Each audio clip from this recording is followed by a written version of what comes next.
What is up, everybody? Welcome back to another edition of the Zero Hedge podcast. I am back here with David Stockman, and we've got a lot going on into the news that I'm looking forward to break down with you guys. So, firstly, David, it's great to have you back on the show.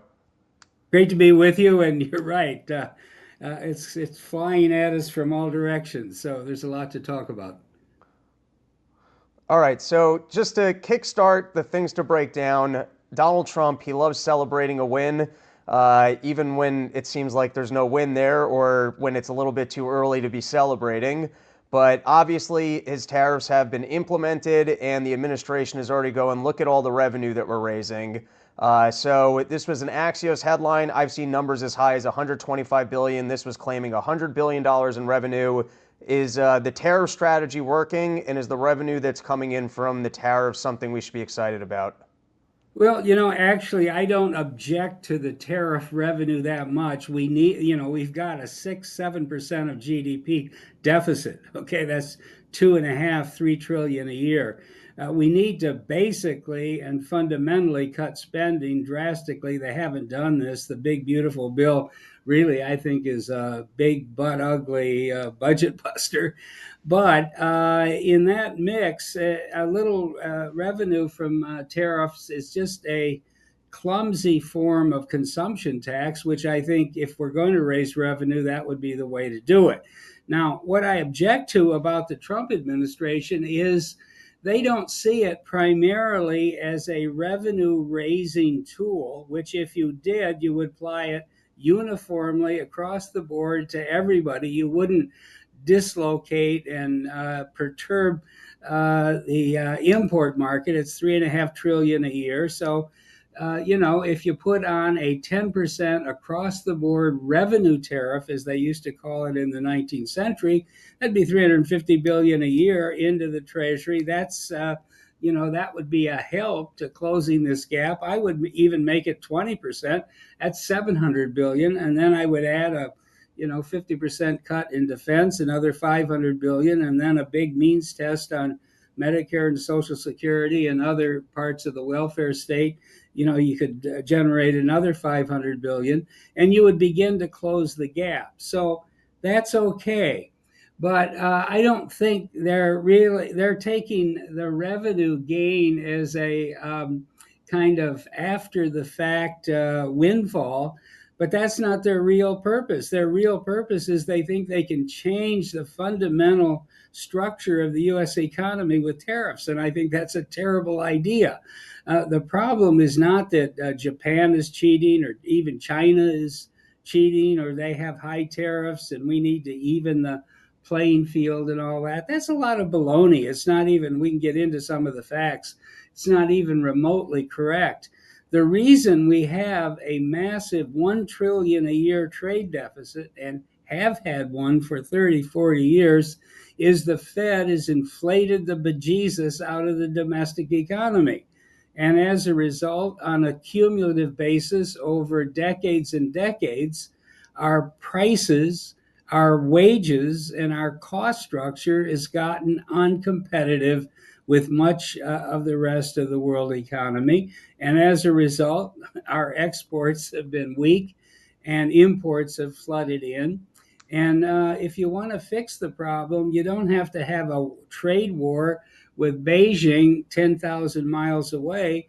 You ought to clamp down on the source of the problem, which is about 4 blocks from the Oval Office, namely the Eccles building in the Federal Reserve. That's the problem. They have run a pro-inflation policy for decades, and it's finally almost put the U.S. economy out of business. So Trump is right that we can't live with $1 trillion a year trade deficit. He's right that we've offshored a good chunk of our industrial economy and good paying jobs, but you're not going to tariff your way back to a solution. You've basically got to attack the problem at the source, and that is through I would call it root and branch reform of the Fed. We need to get them out of the money printing business. The 2% inflation target is ridiculous. We need to get back to something that resembles sound money. if we're ever going to correct our badly, bleeding current account and trade account with the rest of the world. And of course, if Donald Trump could have his way, he would just be lowering the interest rates. But we'll get to that a little bit later. I do have a question for you specifically on tariff revenue. And this might be a nerdier question and a little bit less in the policy of some of the things that Donald Trump's getting wrong. So I took this out of everyone should subscribe to your Substack, but I took this from one of the recent ones. And Yeah. it is similar to what you just said, but the line was, to be sure, given the nation's current fiscal disaster, we don't object to a uniform 10% or even 20% tariff in lieu of consumption tax on important goods, but it should be applied evenly to all 3.5 trillion of U.S. imports per year on goods originating anywhere on the planet. So my question for you in terms of, I guess, tariff revenue being a good thing, it's a two-part question. First is, I guess I get concerned with, does government actually have any money coming in that it doesn't spend? So the pitch is, hey, we're going to bring in this money from tariff revenue, and so now we're not going to have to tax you guys on your income. But I don't know, it just strikes me like the Social Security scam of, hey, save your money with us, and we're not going to spend it, which of course they raided all of the Social Security funds. And then also just on the concept of a consumption tax being better than an income tax. And maybe I just have this wrong, and I know I read your piece that kind of takes on the Laffer curve, but isn't it just a tax on production? Like if I'm bringing in raw goods from another country and I want to go ahead and make goods, aren't you just disincentivizing a company from engaging in production slash taking money away from a company that might invest it better than if you tax it and hand it over to the government? So I guess I'm just like curious on the concept of, if we had to get rid of a tax, we'd be better off with a tariff tax because it's viewed as more of a consumption tax. But I guess in my head, I just see it more of a tax on a company's production. Yeah, well, in theory, all taxes are bad. Okay, so we ought to start with that proposition.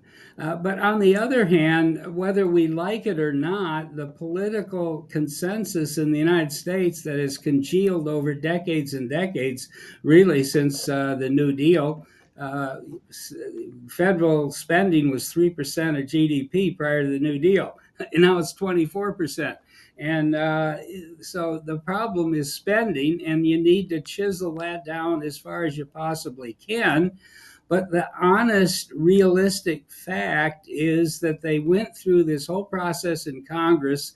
The Republicans are in control of both chambers. They passed the big, beautiful bill. And if you look at the baseline spending, it's now about 7 trillion by 2034, which is the 10-year window, 10 years out. Under existing policy, it would have been 10.3 trillion. So that's a huge growth in spending that needed to be attacked. But guess how much the big beautiful bill reduces that growth from 7 trillion today to 10.3 trillion 10 years out? The answer is it doesn't. It actually adds, unbelievably, it adds to the baseline spending because there's more money for defense, and we already have a swamp of waste at the DOD of $1 trillion a year. It adds more money for border control when border control isn't the real issue. It's the failed immigration quota system that ought to be addressed. And it adds enormously to the debt service, which is already soaring because the debt keeps building year after year, and we're now chasing our tail with interest rates having to adjust upward and the debt continuing to grow. And I think this is important for viewers to just focus on. If 2019 wasn't that long ago, fiscal 2019, a few years back. At that time, we were paying about 350 billion a year in net interest on the Treasury debt outstanding. The year underway right now, we will pay 1.1 trillion in interest. So it's almost tripled in the last few years. One, because we added so much to the debt during all of this, COVID and pandemic spendathons that we had in the stimmy bills signed by pushed by both parties. Trump's was 2 trillion. Biden's was 2 trillion. It was all, totally out of control. But as a result of that, we're now up to 1 trillion a year in interest. But by the end of 2034, without any change in policy, it would have been 2 trillion. And what did the Congress do? What did Trump do? What did the Republicans do? They didn't change spending by a dime. They added 5 trillion to the deficit owing to lower revenue.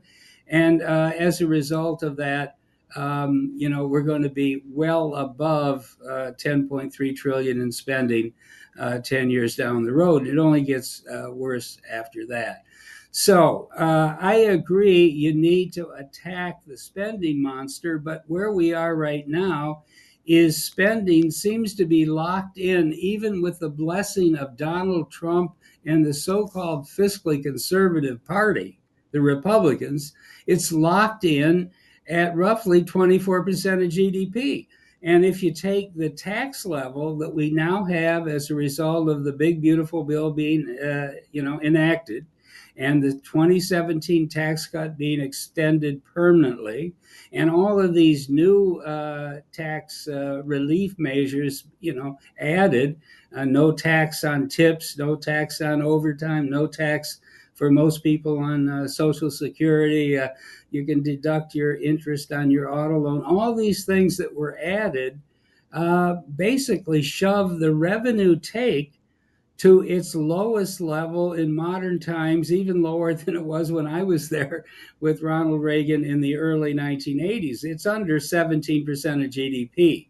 So now, to get us back to your opening question about tariff revenues, when you have a gap that's permanent and that grows over time due to interest, the interest debt cycle compounding, when you have a gap from 24% of GDP in spending to 17% or under in taxes, you got to do something. Okay. And I would prefer a value added tax, which would get at the problem you raised initially here, because in a value added tax, if you're buying, let's say, semi finished parts or sub assemblies or even raw material, in a value added tax, that gets passed forward and you don't pay a tax on it. It ends up ultimately as a tax on final consumption. And I think if we could get to a value added tax and only tax final consumption, then your point that it's a tax on production would be alleviated. It would be a far preferable tax if we taxed final consumption through a value added mechanism than the income tax, which today is so loaded on the top 10% and the top 1% of producers in our society that we really can't get any more revenue out of it. I mean, that lemon has been totally squeezed. The top 1% is already paying 45% of income taxes. The top 10% is already paying 70 to 75%.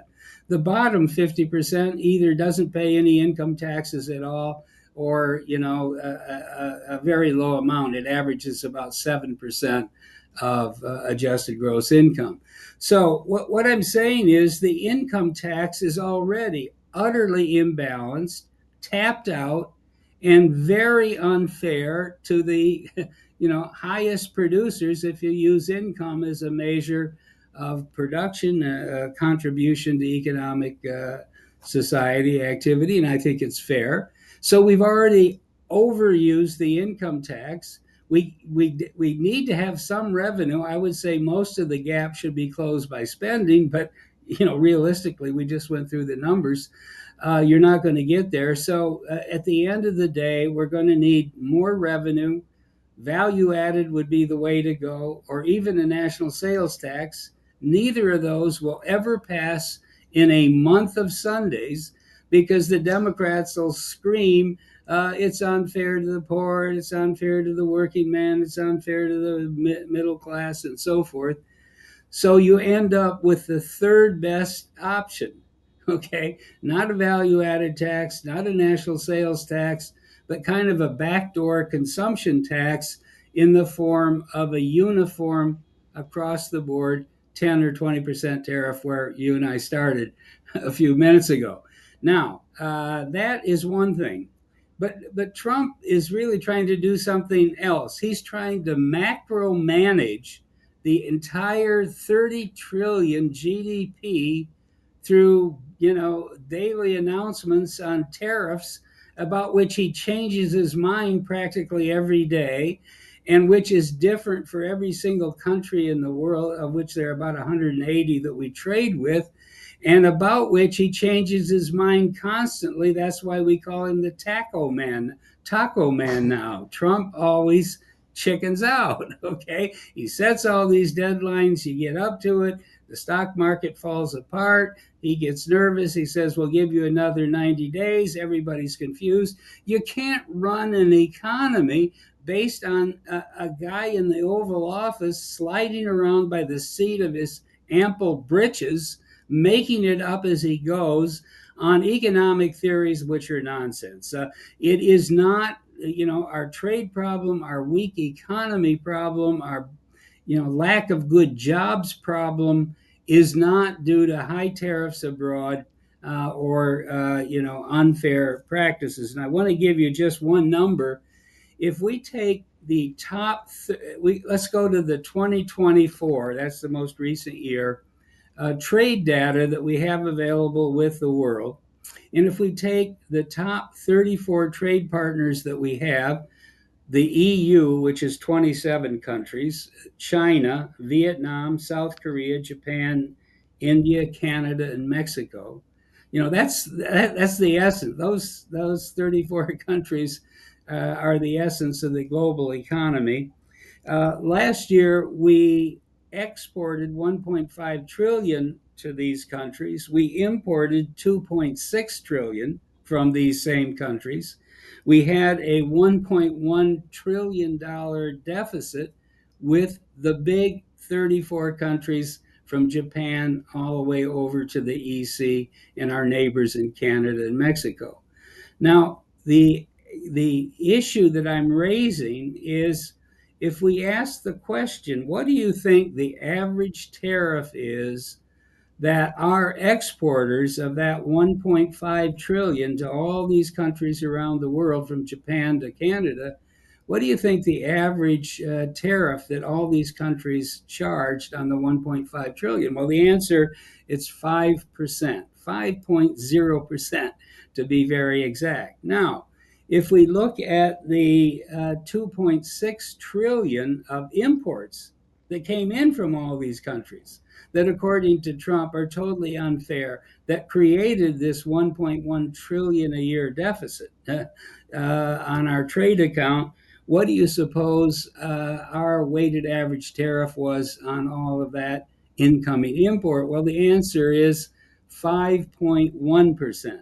In other words, there is not a dime's worth of difference in the tariff rates that our exporters face with the overwhelming share of our import partners, our trade partners from China all the way to Mexico, than what we levy on their goods as they come in. It is not a tariff problem.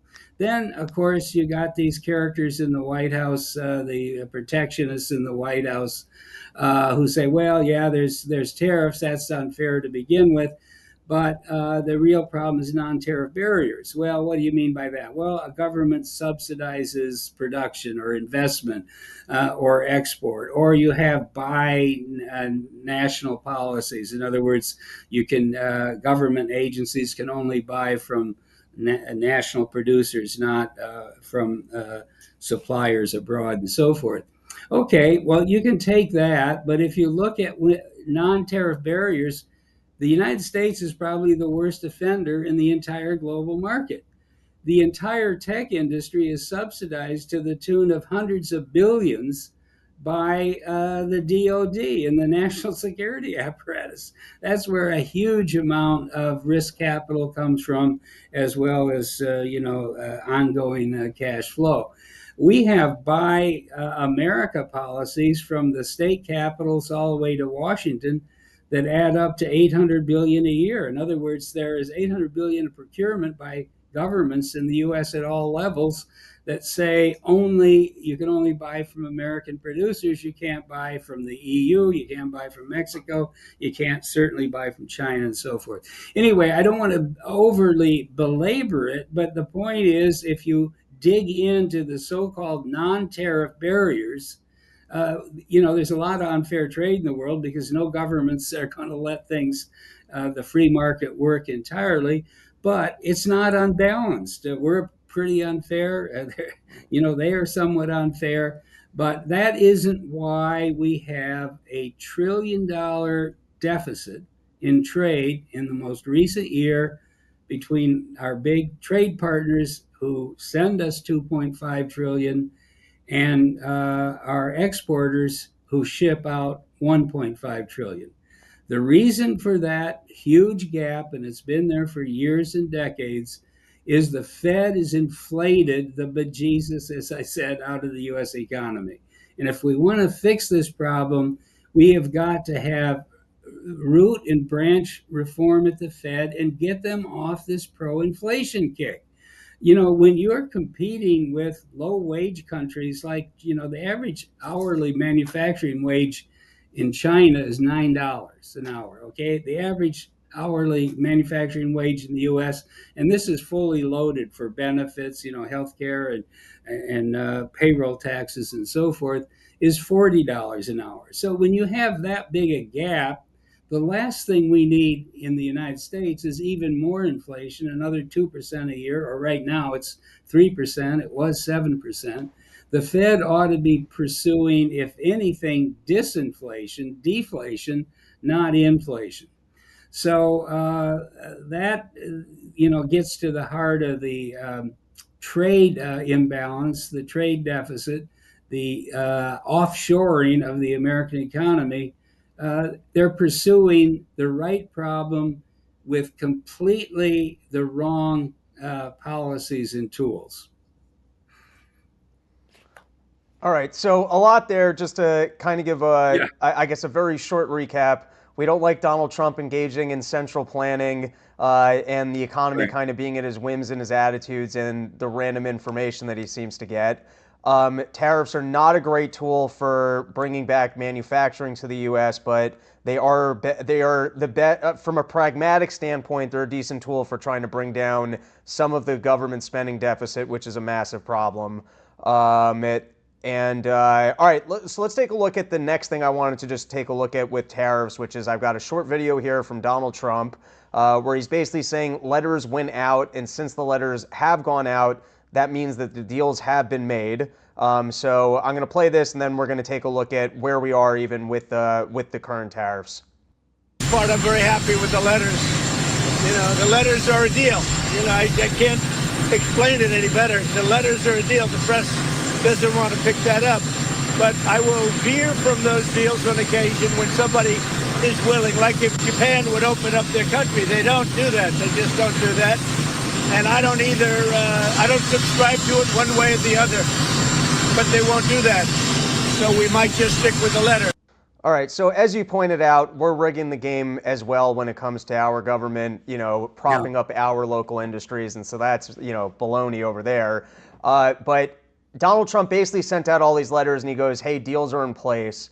What do you see coming next? Do you think we're going to have China had good leverage to go, hey, I'm not going to send you our critical minerals then if you guys are going to tariff us at this level? Do you think other countries are going to start to tariff us back? Do you think they're just going to accept Donald Trump's new levels? What's kind of your expectation of, the letters that went out and whether or not people are going to come and negotiate taking down, their levels, or people are going to strike back at us? Well, those letters are not deals. I mean, let's be practical here.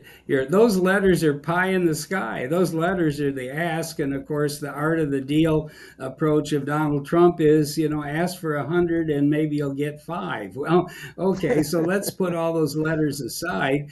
We had Liberation Day on April 2nd. He gave the world 90 days, 184 countries, 90 days to come to the table. he laid out in precise detail the reciprocal tariff that would apply to every one of these countries, ranging from 10% to 150% if they didn't comply. Well, the 90 days is come and gone. the shoe didn't fall because everything was deferred and people were given more time. But let me say, what have we gotten so far? After all of that huffing and puffing and all of these threats, we've got two deals so far, two deals. One with the UK, and we already had a trade surplus with the United Kingdom. Of the one country in the world, or maybe two or three, but the one major industrial economy in the world that we had a surplus with, he got a deal on, and it doesn't amount to a hill of beans. Okay, I wouldn't even bore the audience with going through how they opened up their beef quota to 10,000 pounds of beef a year. I mean, it's a rounding error nonsense to begin with. So we had one deal with someone we didn't need a deal on. And the other deal we made was with Vietnam, and they said they didn't even agree to it. But let's just give the White House the benefit of the doubt. They said Vietnam agreed because there's a huge trade surplus, I mean, trade deficit with Vietnam. If you want to hear some startling numbers, in 2024, we exported all of 13 billion, nothing, a rounding error, to Vietnam. We imported 137 billion, so there was 125 billion trade deficit with Vietnam alone. But that wasn't due to the fact that that they have tariff barriers. Their tariff is about equal to ours, a few percentage points. Both countries have relatively low tariffs. The problem is the wage rate, average fully loaded wage rate in Vietnam is $3 an hour.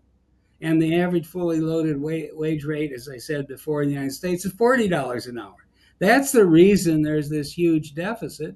And what happened was last time in Trump 1.0, the attack was on China because of their labor advantage, and what the tariffs that were implied. Because the average tariff on goods coming in from China now is 21%. We apply a weighted average tariff of 21%. It was 2 or 3% when Trump got into office the first time in 2017. Well, what happened? The world doesn't stand still. Markets work even in communist countries. And so quite quickly, a lot of production migrated a few hundreds of miles south from the export production factories of China to Vietnam. So the shoes went there, the sheets went there, the shirts went there, the socks went there, and a lot of basic, electronic assembly. So that's why the deficit just moved in part out of China and into Vietnam. What kind of deal is that? It's not going to change anything when the fundamental problem is huge cost differences. Putting a 20% tariff, on Vietnam, which is it's the only deal I might say here. It's the only actual deal that they've publicly announced from the White House.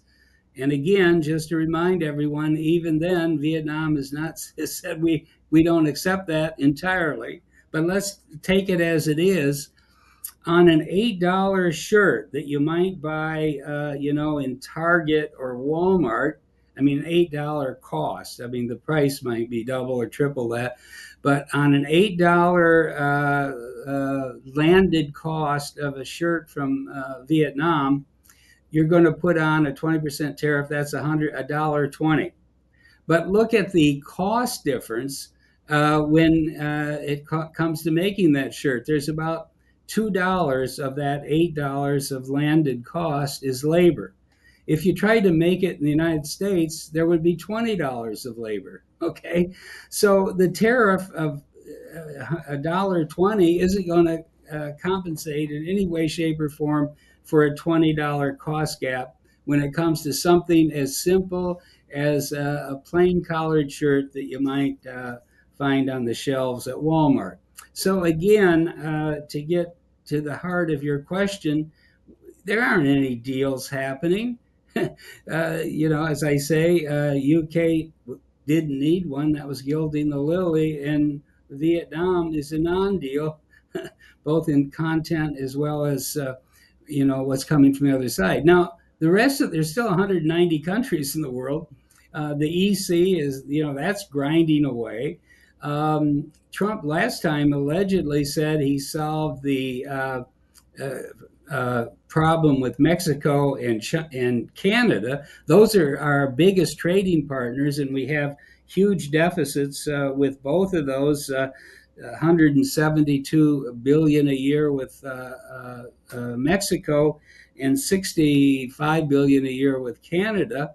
That was 2024. But remember, the big deal last time was that uh, Trump denounced the old, Canadian U.S. free trade agreement, NAFTA, replaced it with some, new. He called it the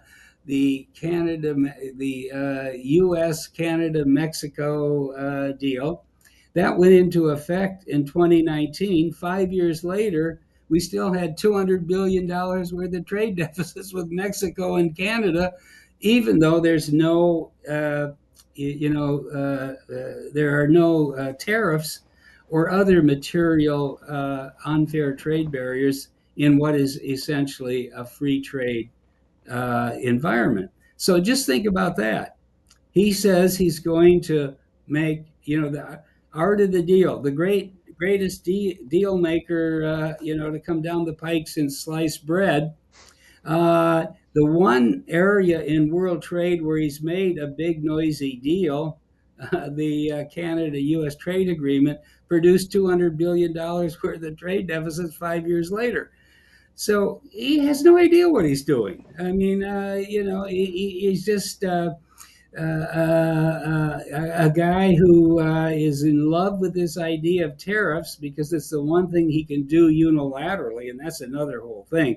Why the president should have this much open-ended power just to stumble around and say, Mexico, we're going to put a tariff on you because too much fentanyl is coming in, or Canada, or the other day he attacked. He attacked the BRIC countries because they're suggesting they might not use the dollar. So he says, okay, I'll put a 10% tariff or 20% tariff. I can't remember which it was on the BRICS unless they straighten out, shape up, and keep using the dollar. I mean, where does the authority for that come from? Well, there is an open-ended act called the Emergency Trade Act of 1977, which apparently is the statutory source for this crazy stumbling around, using tariffs for foreign policy. Just let's just not forget everything that's coming across the radar screen, because it's so crazy from day to day that you can lose track. But since he doesn't seem to be making a lot of headway negotiating with Putin on the Ukraine, for reasons we don't need to get into here, he said, well, I'll give you, I don't remember how many days it was now, 30 days or 50 days, I guess it was. And if we don't have a deal, I'm going to put 100% tariff on anybody that Russia trades with. Well, that's the rest of the world. So you're going to basically uh, harm our trading partners around the world who buy American exports by putting 100% tariff on the goods we buy from them, because they're not playing ball according to Donald Trump's wisdom in helping him get Putin to make a deal. I mean, this is mindless. This is insane, and I don't know how long rational adult people in Washington and in the financial markets are going to put up with this. But someone has to say the emperor is naked. Okay, the trade czar who's stumbling around in the Oval Office is totally out of control. He's out of his mind. He's using, in other words, the commerce of the United States And of all of the workers who work in export industries or import impacted industries, all of the investors who are invested in companies like Caterpillar that export, or the tech industries that are big exporters, that everybody in that whole massive part of our commerce with the rest of the world is at the beck and call of Donald Trump in the Oval Office to do exactly what he orders in order to accomplish something that is utterly unrelated to what they're trying to do in daily life, which is sell something, make a profit, make a wage, remain competitive. It is totally wrong for the state, for the government, for Washington, for the Oval Office to take over the commerce of the people in order to accomplish objectives that may be good, bad, or indifferent. You can say fentanyl is a bad thing. I agree it is, but the drug wars failed totally. And I don't think we ought to be taking American trade hostage because certain chemical precursors are being sold by China, which some other bad guys in Mexico compound and formulate and sell here because we've made the price of heroin so high. It is really it's a bad scene to be using the commerce of the people of America to conduct a war with Putin, to conduct a trade war with China, to conduct a drug war on this or that unfavored drug at the moment. That isn't the way liberty is supposed to work. That isn't the way prosperity based on free markets happens. So when you talk about how bad the Democrats are, and they're really bad, I don't have any illusions about that. I started on Capitol Hill in 1970, so I understand how bad the Democrats are. They haven't changed; they've only gotten worse. But when you start to talk about how bad they are on these fundamental questions, let's ask what we're doing right now. We have a Republican government that has added 55 trillion to the public debt over the next 30 years. That's what was in this big beautiful bill. 55 trillion more on top of the 130 trillion that was already built in. We have a Republican government that is basically putting the entire trade sector, which is about 18% of GDP, under the thumb of the government, but actually of a wannabe king of trade in the Oval Office. This isn't conservative. This isn't sound. This isn't going to get us anywhere near the promised land of a new golden era of prosperity. It's going to get us into a demolition derby in which the government wrecks what's left of the free enterprise, free market prosperity that we still have in the United States. That's such an interesting point because Donald Trump's whole pitch, in a way, is these people are screwing us and I'm going to exert our leverage. So, like on the fentanyl thing, hey, look at what China's doing. They're killing some of our people. I'm going to exert our leverage. But that's such an interesting way to put it of like, you have no right to risk the labor or our economy. That's not supposed to be in the power of the president, and it could be detrimental because you're taking unnecessary risks. I hadn't quite thought of it in that way. You had mentioned BRICS there, and so I had pulled this up because I know you had also written an article about this. But you got Trump threatening 10% tariffs for nations that are even exploring the BRICS option. So I guess two-part question of is the BRICS actually a threat to the U.S. dollar, and is it helpful to the American economy to even want to take on that threat? Well, this is another whole, issue that has drifted off into left field. The idea that, well, the dollar is the reserve currency of the world is in danger, and therefore we have to protect it. That's all a lot of baloney. There is no real reserve currency in the world anymore because we don't have, when the dollar was anchored to gold and we had redeemable dollars that if push came to shove, at least other countries could turn their dollars in for gold.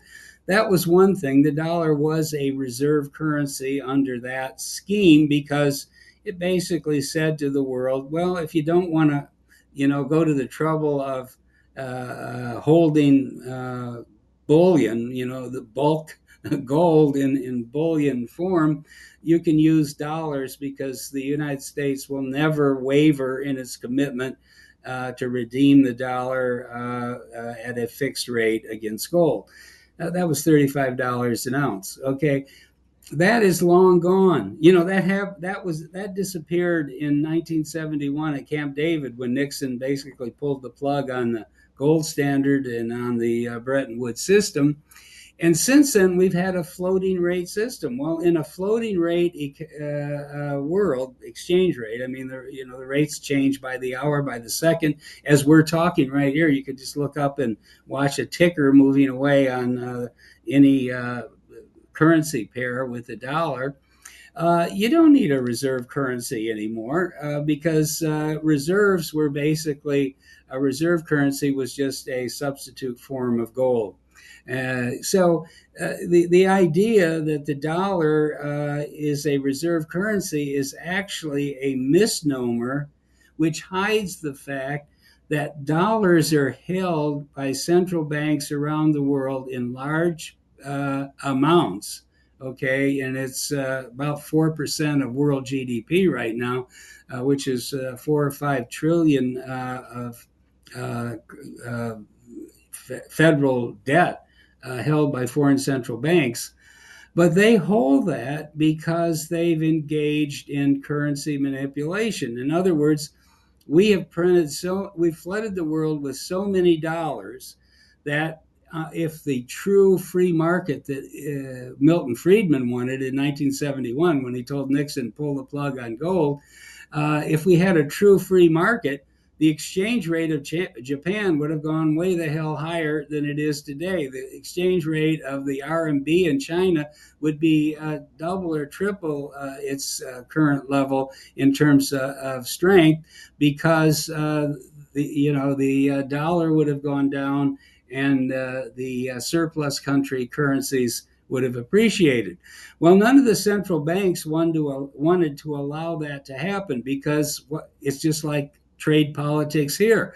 Their export industry screamed out loud, "No, you can't do that to us. If our exchange rate goes up, we'll lose, another 2% or 5% or 10% of our exports, and so therefore you need to make sure that this weakening dollar doesn't undermine our export markets."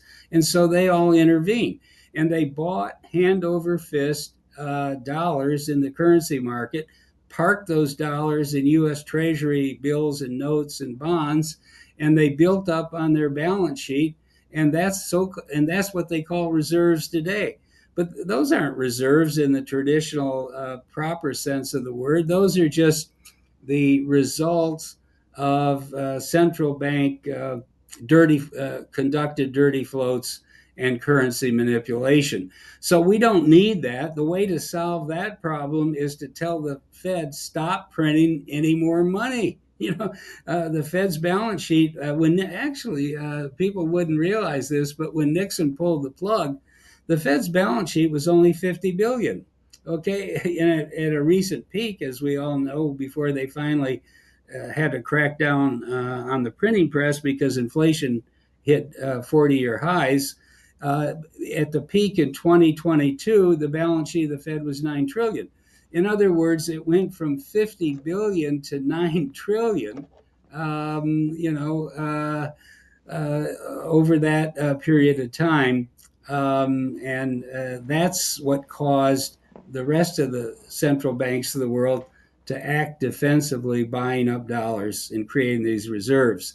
So the whole thing is a phony argument, but in the short run, the idea that if we keep flooding the market with dollars, they'll be forced to intervene, and doing so, they buy treasury securities, and the treasury securities help us finance the deficit uh, it's really a pretty bad, unsustainable idea. It's basically taking foreign central banks hostage to buy treasury debt because we can't stop spending and borrowing. So there's a whole big circle here where the Fed prints the money, it floods the world, the dollar weakens, the foreign central banks intervene, they buy up the dollars go into treasury securities, the treasury securities purchase helps keep the interest rate down. Everybody thinks this is a wonderful system, but how long can you keep doing that before the whole thing comes unraveled? So, and I think part of it is if they actually move forward with BRICS, it might help the United States because it would put an end to our constant ability to basically fund the deficit and export the inflation. And so it might actually poke at Washington a little bit of, hey, there is. It would help, actually. No, no, no. It would actually help because it would just be another wake up call to Washington. If you reach the point now where the Fed has shut down the printing press, they're no longer buying bonds. In fact, they're allowing their existing holdings to run off as bonds and notes and bills mature. So they're basically in what's called QT, quantitative tightening. They're shrinking their balance sheet. They have shrunk it from 9 trillion to 7 trillion. Of course, it started at the time of the financial crisis at only 900 billion. So, we got a long way to go. But the key point is with inflation still kind of stuck now, plateaued at 3% plus, the Fed is still allowing the Treasury debt to run off and therefore its holdings to shrink. So they're not buying up the bonds anymore. That's my point. They're actually adding to the supply in the market when they allow redeeming bonds to expire. And at the same time, the foreign central banks are increasingly reluctant to take on even more dollars in that environment. And the BRICS want to move off the dollar and into other their own currencies or other, arrangements, multilateral arrangements that they could make within their own group. So the artificial bid, which came from central banks here, the Fed, and foreign central banks, may be drying up, which means if you're going to borrow 3 trillion a year, which is what the big beautiful bill mandates, that's what you get. You implement, he signed the big beautiful bill. Now it's going to go into implementation, execution. It's going to borrow 3 trillion a year. But now you won't have the Fed buying the debt, and you won't have the foreign central banks buying the debt, and you may even have some central banks in the BRIC alignment actually selling treasury debt they have as they shift to another system. Then you're going to be in an environment where the meager savings rate of the U.S. economy has to fund this exploding and relentlessly rising treasury issuance to fund the current deficits. Now, that may bring the law of supply and demand into play. That is, the supply of treasury debt to be purchased will continue rising, and the available demand to fund it will be dramatically reduced compared to what we've known for the last 20 or 30 years when the central banks basically did the job. Between the treasuries, between the Fed's balance sheet going, roughly from the turn of the century, where it was 500 billion to 9 trillion, they sopped up about 8 trillion, let's say in round numbers, of treasury debt. Foreign central banks sopped up another 4 or 5 trillion. And so that was upwards of half of all the new debt that was created. In other words, it wasn't purchased by honest investors who cared about the rate of return, which investors have to do. It was purchased by governments who had totally different objectives in mind. The foreign governments to keep their exchange rate down.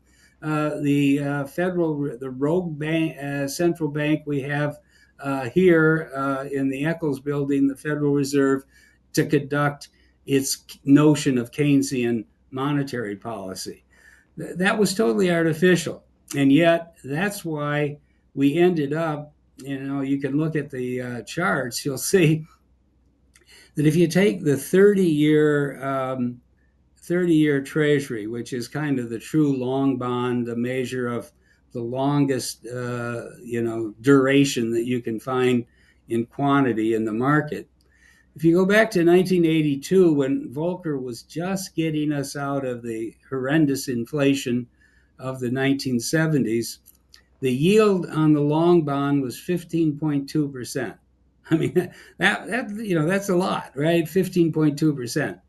When we got down to the bottom of the cycle in March 2022, and I think it's a very important date, you got to put a sticker on it. You got to put a pin on it.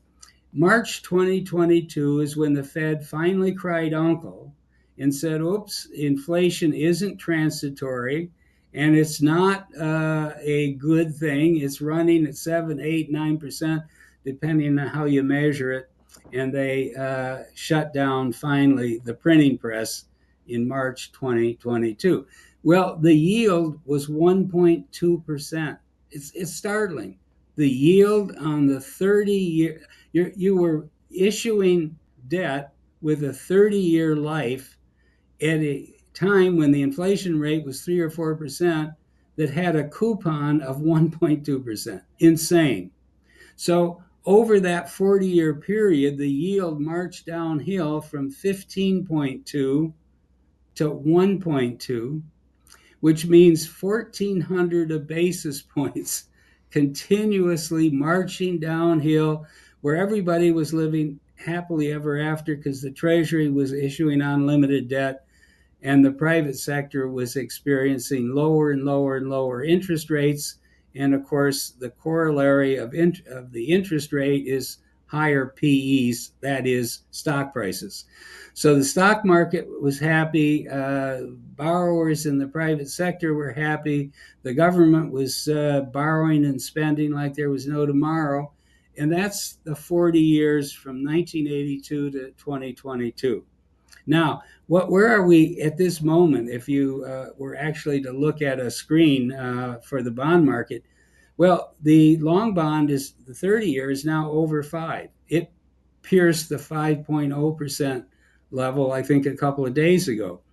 So we're marching in the other direction now. In other words, the 40-year long march downhill, totally engineered by central banks that were freed from the discipline of the gold standard, reached the point of failure because inflation was about ready to become, horrendous, and have had to reverse direction and reverse policy. Now we're going back uphill, and just Katie bar the door, because when you have 30 trillion outstanding of treasury debt right now, and that's held by the public, it's 37 trillion overall, and you're going to be adding 2 to 3 trillion a year to that pile, and the rate is going up, and all the front runners are now beginning to think, well, maybe owning the long bond isn't so smart after all. I mean, if you owned the long bond, if you could create an artificial construct, it wouldn't be that hard to do, and say you bought the long bond in 1982, actually July 1982, at 15.2, and you rode it all the way down to 1.2 in March 20, you would have made insane amounts of money. Okay, but now the opposite is happening. We've already marched from 1.2 to 5, and it could easily go to 7 and 8, 10. And when you have as much debt outstanding as we have, and the yields are now marching back uphill because the central banks are out of the market, I think you got a totally different ballgame. All right, I got two more. Well, actually, I had three, but we're going to cut one, and I apologize if I keep you a little bit over time. But as we're talking about inflation here, so you kind of have two conflicting reports, and I do think it somewhat ties into tariffs. People are expecting, or there was chatter that tariffs would push up prices. So you're starting to see reports of an increase in the inflation rate. And at the same time, you've got Donald Trump making claims. This is reported in Newsweek. Consumer prices low, bring down the Fed rate now. And then I saw this retweeted from Unusual Whales. This was from, I believe, July 9th. A new study by the Council of Economic Advisors, led by highly respected chair Dr. Stephen Mirren, has found tariffs had zero impact on inflation. In fact, the study shows that import prices are actually dropping, just like I also said they would. The fake news and the so-called experts were wrong again. So first is, and then last, we'll take a look at what Donald Trump is trying to do with interest rates and Powell. But I'm curious on the topic of inflation. One, the administration seems to like to declare victory early, and I'm a little bit confused because the initial round of tariffs seemed to have gotten thrown out because he did them across the board. They said that that was illegal, and that's why he started sending out letters to every single individual country. So it seems to me, and maybe I just have the story wrong here, we're kind of really at the beginning of the Donald Trump tariff policy, except for the short duration of time that there was high tariffs on China. So why would we even have seen a price increase from what he'd done before for them to be claiming victory over, a price increase because of the tariff strategy? I don't really remember that we had high tariffs up until this round of letters going out. And I guess just Yeah. beyond that. So firstly, the administration seems to want to declare, hey, look, everyone was saying, tariffs are going to increase prices. They haven't. I don't really know how there would be proof of that already. Is part one. And then part two is, what's your kind of expectation for inflation at the moment? Yeah, well, these are all good points, but first I would say wait till Christmas. By the time we get to Christmas, you're going to see prices for a lot of things higher. That's the first point, because it takes a while to work through the system. The tariffs are not being paid by some guy in a factory in China. I'm sorry. They're being paid by importers. Importers, whether they're a big operation like Walmart or whether they're middlemen selling to other retailers, are doing their best to try to navigate the situation that they face. But in time, they're either going to go out of business or their profit margins are going to be destroyed, or they're going to have to raise prices. And they can, because the reason the imports are coming in from Vietnam of sheets and shirts is that's the cheapest sheet and shirt you can find in the world. So it's not that you're going to come to some supplier in South Carolina who's suddenly going to deliver to you the $8 shirt that was coming out of Vietnam. You may resource because you're so uncertain about trade, and you don't know what the tariff man in the Oval Office is going to do, but you're going to pay 16 or 20 or $25 for the shirt that you're going to source for next season from South Carolina, if you can find a mill still in operation.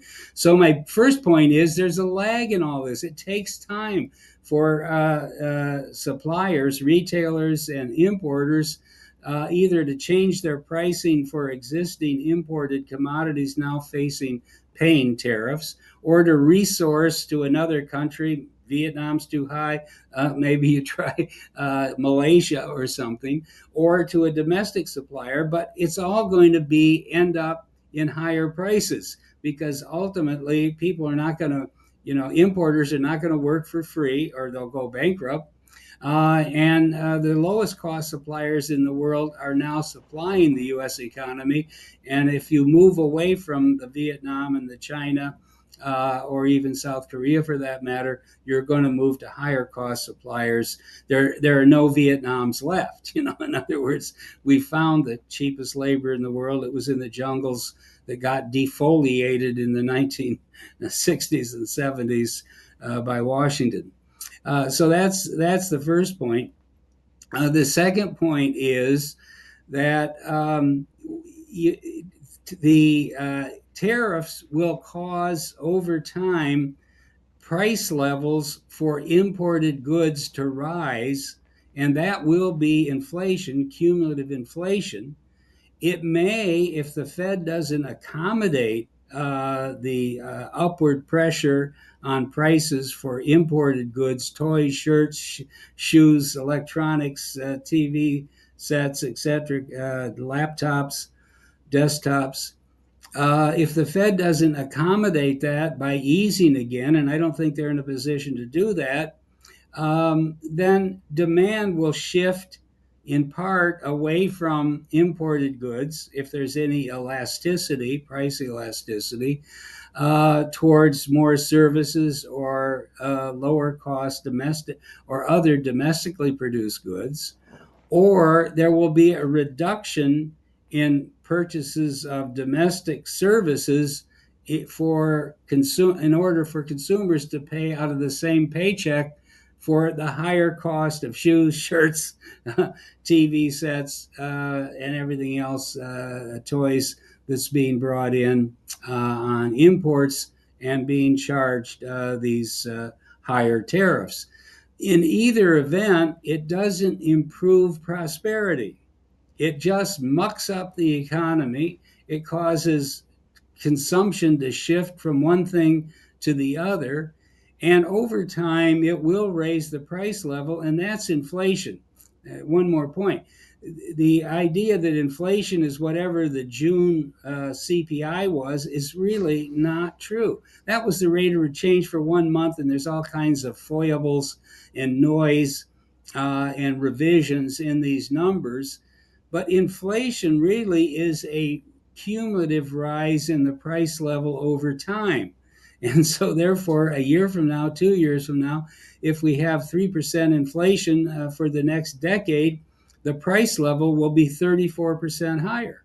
That's what the inflation is. It wasn't, necessarily the 3% annual rate in any given month. The final point is that if you don't cherry pick even the monthly data, which I think is mostly noise, the running inflation rate measured by a good measure that I use called the 16% trim mean CPI, which is basically a smoothed version of the consumer price index that each month takes out the highest 8% and the lowest 8% of items in a multi-thousand market basket.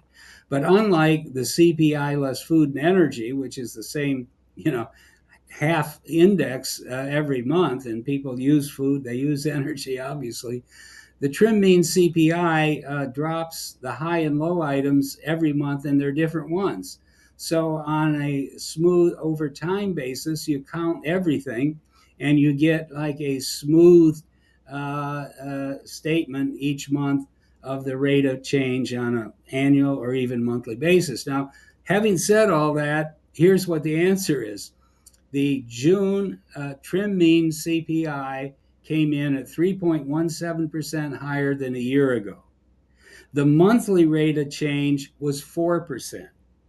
The monthly rate of change has been all over the lot because it bounces up and down, even with the smoothing technique, because that's the way indices work.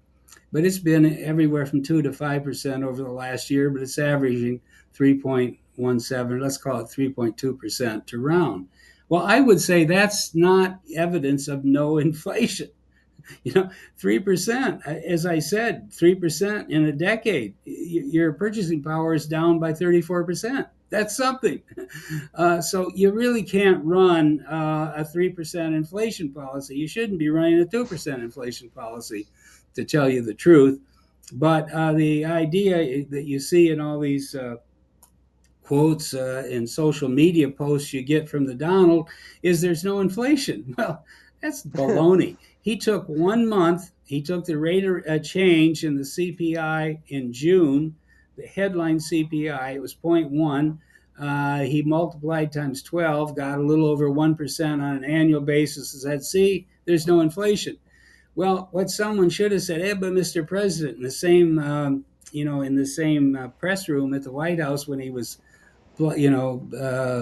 spewing that nonsense, they could have said, well, in January, the annualized rate of the headline CPI in January is 5.2%, and in all the months in between, it's been all over the lot, up and down. So what do you mean that there's no inflation? There's been, that's why we have to look at like a year over year rate, and we need to look at something like the trim mean CPI. And if we look at that one, and it's pretty reliable and it's pretty stable, and it doesn't get all the monthly noise distortions up or down involved, it's 3+%. And that's bad. That's not sustainable. That's not good inflation. It's unfair to a lot of people who don't have a 3% growth in their paycheck every So month. I have to ask, if we shelve what we said at the beginning of the episode of tariffs might be good for increasing some revenue and bringing down our overall deficit, and we just wanted to look at United States manufacturing jobs and inflation. So this is just kind of a theoretical. If Donald Trump didn't work out a single other deal and we just had our deal in place with Vietnam of, the 20% tariff over there, Yeah, manufacturing in Vietnam is still going to be cheaper than bringing the jobs back over here. And let's say it didn't work out a single other deal, so that you end up with more manufacturing in Vietnam, and then you got a 20% tariff, so prices, some of that's going to get passed on to the consumers. So sure, essentially, you got a sure. framework here where you don't end up with a single additional US job, and you've got some sort of an increase in the pricing, so you have no jobs and more inflation. Like there's really no way around it.